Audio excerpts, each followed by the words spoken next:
Okay.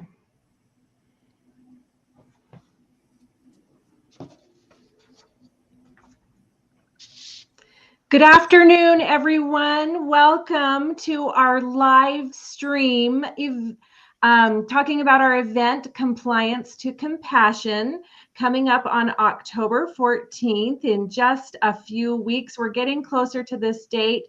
The Alliance Against Seclusion and Restraint and the Attachment and Trauma Network are so excited and honored to bring this event to you all, to educators, administrators, paraprofessionals, anyone working with a child, including advocates and parents.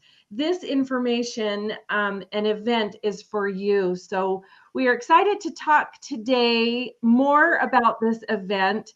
And I am so excited to introduce you all to Dyane Carrere because she is a good friend. I want to tell you a little bit about her because she's so amazing.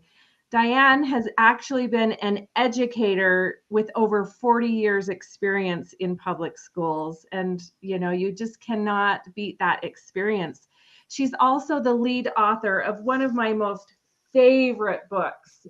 I could go on about this book, Dyane, because it's got such practical tools in it, and it really breaks down this reset process that is so important in a classroom setting and really in any setting. So maybe you'll touch on that a little bit, but this book is called The Reset Process, Trauma-Informed Behavior Strategies, and it reflects her extensive experience while addressing needs of students, especially those students who have trauma histories, because Dyane really understands what resonates with educators. Because of all her experience, she also really knows how to connect the science with, like I mentioned, these user-friendly strategies in a manner that just speaks to, I don't know, the heart of this movement that we're talking about. And I just want to mention too that in her personal life, she has mentored adolescents, especially those with some really challenging lives.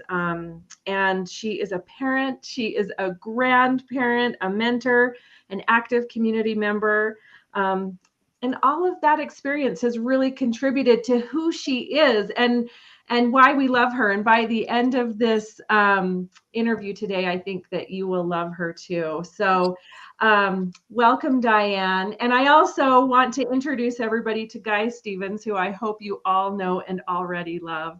But he is the director of the Alliance Against Seclusion and Restraint. And between the three of us, I hope you can already feel this passion for helping children. And more than that, helping the educators in their lives help the children. That is really what this event is about, is giving those tools to the educators and to the parents to provide trauma-informed, neuroscience-aligned, relationship-based, and collaborative approaches to help these teachers and help the children that are struggling in schools. So you're speaking my language there. I know, and I'm speaking a lot, and so I'm going to be quiet for a minute and turn the table to give you the steering wheel here, Guy. Sure. I'll steer for a second, but I'm really excited to, first, this is the first time I've had the opportunity to meet Dyane. So really excited to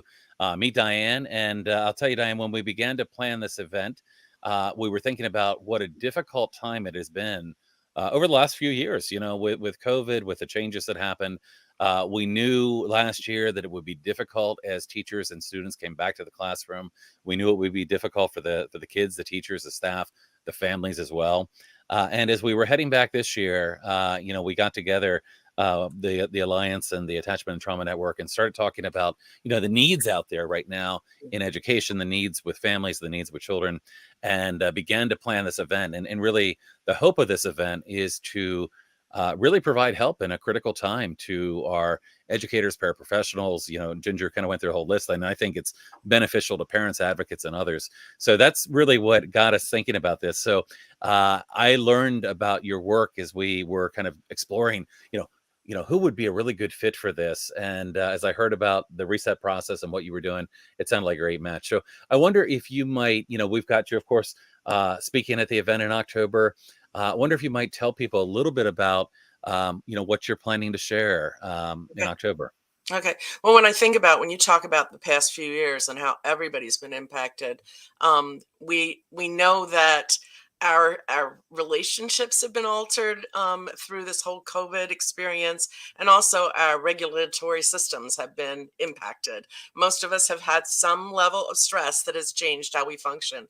And so, in my session, I'll be talking about this reset process, which I need to say, Julie, thank you for the kind words, but I really need to acknowledge, or Ginger, I'm sorry, acknowledge the fact that this is kind of a joint project of a lot of really dedicated educators who in their gut knew that some of the strategies that they were taught, some of the things that they had used weren't really those compassionate student-centered things they wanted to be doing.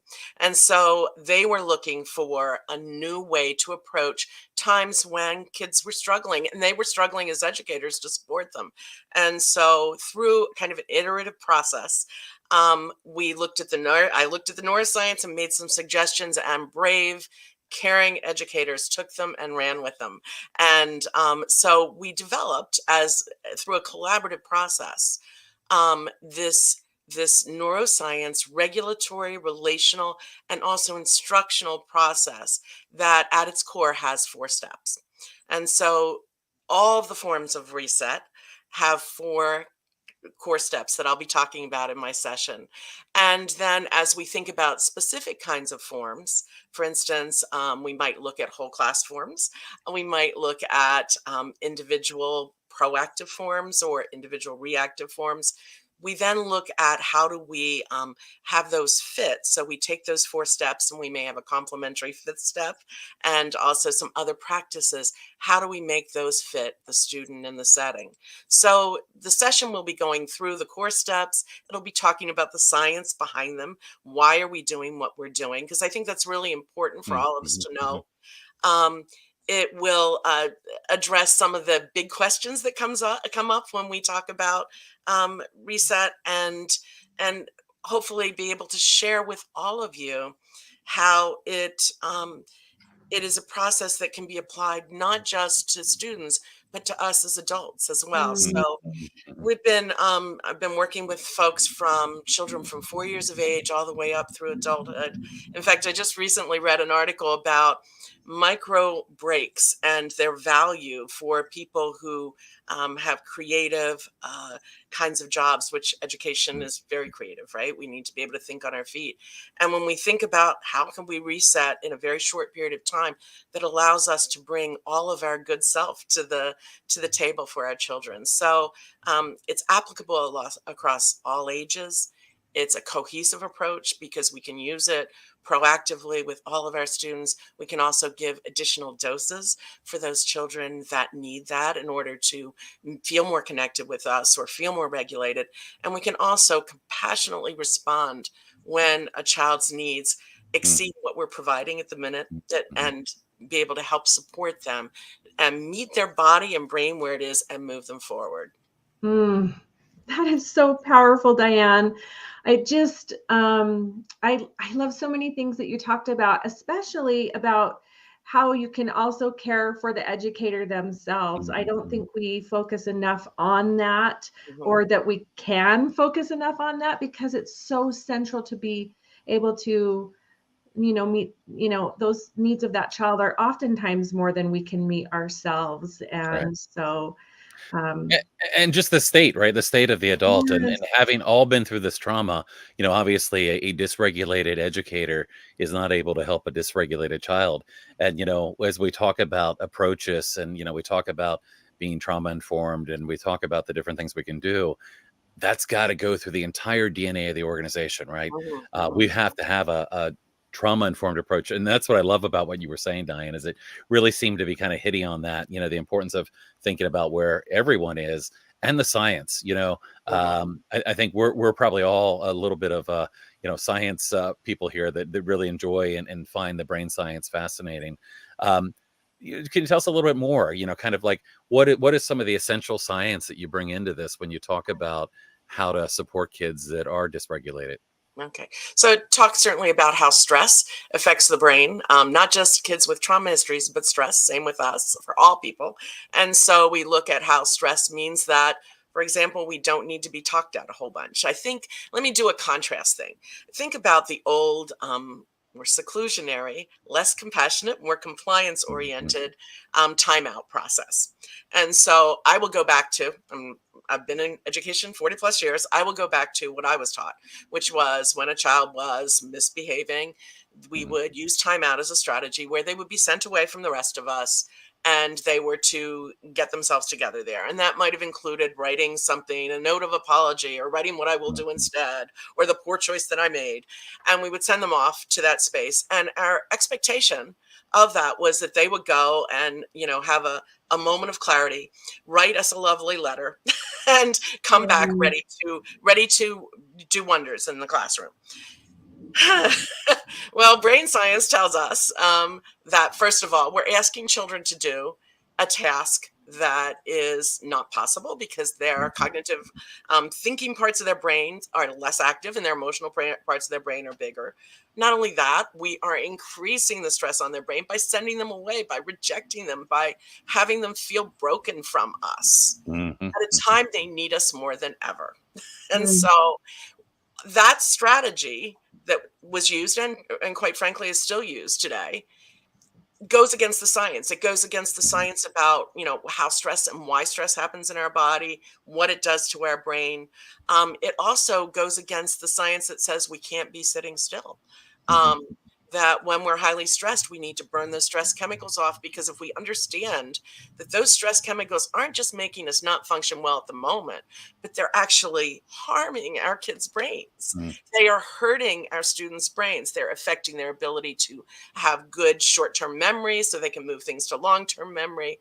They are having their physical systems be stressed, which will play out in health issues down the road. Mhm. Mhm. So, there's just so much that we can take from the science and then say, what are we going to do differently? So stress is reduced by movement. We burn off the adrenaline and the cortisol by movement. So instead of having a kid go and sit, we actually have a planful movement that they engage in with gross motor movements that burn off those chemicals more effectively.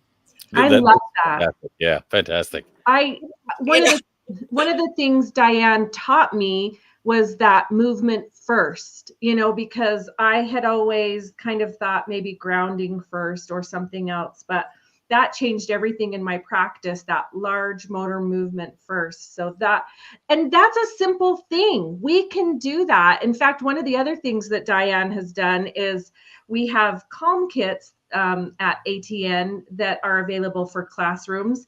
And inside our calm kits are wall push-up posters. And if they're not meant to be anything punitive, like go do push-ups, they're meant to model a way to use large motor movements with your arms and shoulders to put into place exactly what Dyane just taught. And it's a simple thing, but it's life changing, Mhm. and Mhm. so this is what I love about Dyane is she's making hard, tough concepts into something that you can do today, you know. and I love the word simple because teachers have a lot, all educators have a lot on their brains. And so to have something very straightforward and here's a set of things that I can pick from that allow me to tailor it to the kids that I'm taking care of, right? Mm. But have things that the science says are the right things. So simple examples of those wall push-ups. We do them with pattern because again, the Yep. Mhm. neuroscience tells us pattern, deep pressure, calms the system, releases dopamine. Repetition. Right. So Yeah. we do those things with intent. So everything in Reset has been selected intentionally to be very effective, very efficient, but it also is not nested in some cold efficiency. It's nested in relationships. So how we Mm. talk about those push-ups, the fact that we do them together with a child, Together. right? Or Yeah. that, do you want to count with me or do you want me to count? Choice. We build in all those relational things that make this, truly something that is healthy and is, helping all of us. And it's also communicating. We're all in this together. We're Yeah. all searching for the right ways and healthy ways to take care of ourselves. Oh, This is going to be so incredible. It's going to be an incredible Okay. session, and Oh, you know, thanks. I hear you, as you're describing this, and you know, fantastic work. And I think about there are many schools that are um, stuck in the past in terms of the approaches that are being taken, and certainly that's not a matter of blame. It's just a matter of kind of things move slowly and culture change is slow. But I think when you can begin to move the culture away from this idea of consequence, when so many of these kids have had nothing but consequences, yeah. again and again and again, and move to that connection, that relationship. Take advantage of the modern neuroscience out there. Moving away from some of those behavioral approaches that are really, I think, leading to a lot more harm than benefit. Yeah. This is going to be an exciting session. I'm looking It's forward to I'm it. looking so forward to it. good. We cannot wait. We want to talk to Dyane all day, but we can't today. But we can talk to her on October 14th. So Good. registration is open, and the link to register is going across the screen. It's probably in the comments section too. So don't hesitate to spread the word and register. And the good news also is that our event is recorded. So if you cannot attend live or cannot attend all sessions live, you can still have access to the recordings afterwards. And that'll be good information for you to be able to share with others. So anyway, thank you so much, everybody, for listening and tuning in. Spread the word, and we hope to see you on October 14th. Okay, great. Thanks, Dyane. Thank you.